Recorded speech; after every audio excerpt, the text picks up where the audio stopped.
Well, new for AP Physics concerning straight line motion, position, velocity, and acceleration, we now have a little bit of calculus.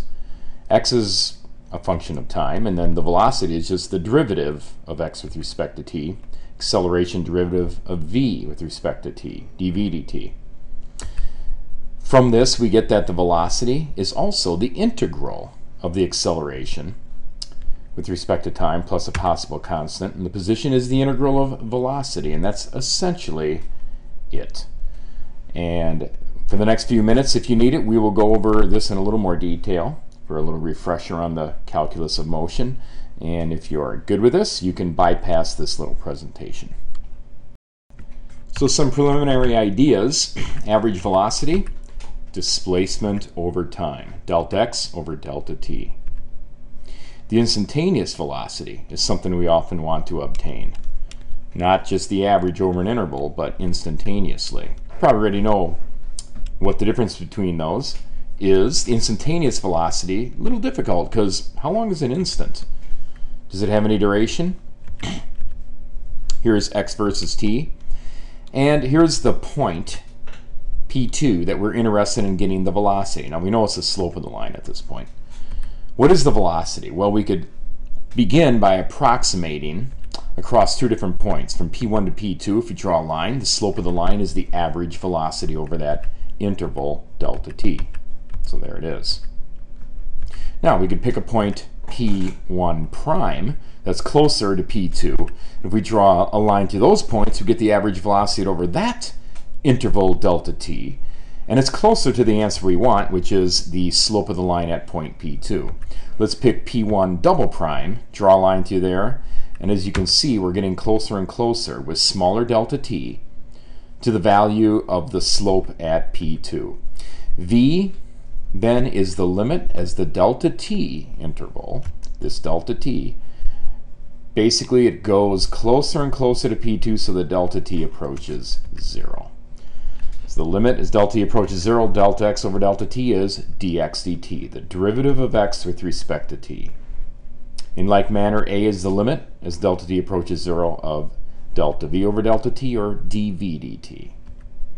And the average acceleration, I should say, is just the change in velocity over the interval of time corresponding to that velocity change.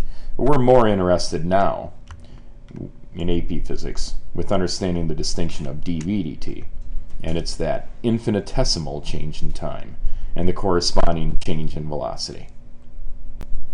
Let's review how we progress with the various motion graphs.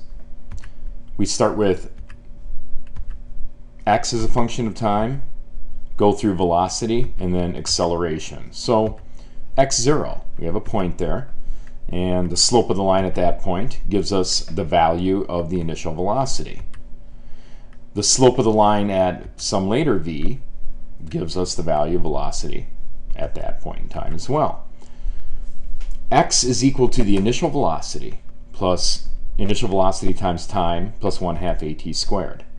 On the velocity graph then, we have that value of the slope that we got here, that's the initial velocity, and then that's how high the graph goes, followed by the acceleration times time over the next interval, over the interval of time we're talking about, to the dotted line here, right here. So we have the area underneath the graphs, and that corresponds to the change in position. So v is dx dt, so we just take the derivative of this function. All right, so we've done that algebraically. Now with calculus, we get 0 plus v0 plus 2 times 1/2 at squared. Wonderful. That's v0 plus at. So that went really quick.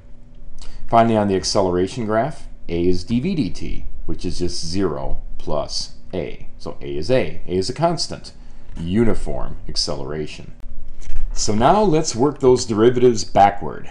We have a is equal to dv, which is 0 plus a. Separate the differentials. dv is equal to a dt. Now we can integrate both sides. The integral from v0 to v of dv equals integral of 0 to t of a dt. All right, it's just putting an integral on both sides. Well, the integral of dv is v, and plugging in v and v0 gives us v minus v0 is at. We just raise a to 1 power of t from 0 to t. And that gives us v is equal to v0 plus at. There's our velocity equation. And now velocity is dx dt, which we know is v0 plus at. So let's separate the differentials again. There we go. Dx is v0 plus at, and bring the dt over to the right. Now integrate both sides. The integral from x0 to x of dx equals integral of 0 to t of v0 plus at dt. So, in like manner, this thing is just going to be x minus x0. And then the rest of this, we just raise each part of this by 1 power of t. So we have v0t plus at to the 2 power divided by 2. So v0t plus 1/2 at squared. Voila! So a graphical interpretation of how calculus informs us how acceleration can give us the velocity. So here we have an acceleration graph, some complex function. We're going to look at it between t1 and t2. So this is with limits. And we approximate the area under the graph with a bunch of bars, each of delta t, 1 through 8, and each of a variety of accelerations. Acceleration 1, 2, 3, 4, 5, 6, 7, 8. They're all in there. Here's a couple of them. Now the area is approximately the sum of all those little bars, from k1 to 8, because there's 8 bars in this case, of the acceleration value, the average acceleration value, that's just the acceleration average of a given bar, times the particular delta t. So you add all them up, and in the limit as delta t goes to 0, those bars get very skinny, and k goes to infinity. And of course, that's much better. As it approaches that, you approach an exact value for the area under the complex function.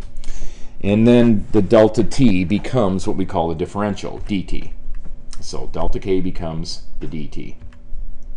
And the average area, which is really, really infinitesimal now, the acceleration, I mean, well, no, the area of the bar is the acceleration, that average acceleration, real skinny, because it's just across delta t, is the differential velocity corresponding to that little very skinny rectangle. So that's this whole thing. Then the area is equal to the integral of all those dv's from v1 to v2, which corresponds to this graph, which is the integral, adding up an infinite amount of accelerations as a function of time across a differential time. So it's doing an infinite number of those rectangles from t1 to t2.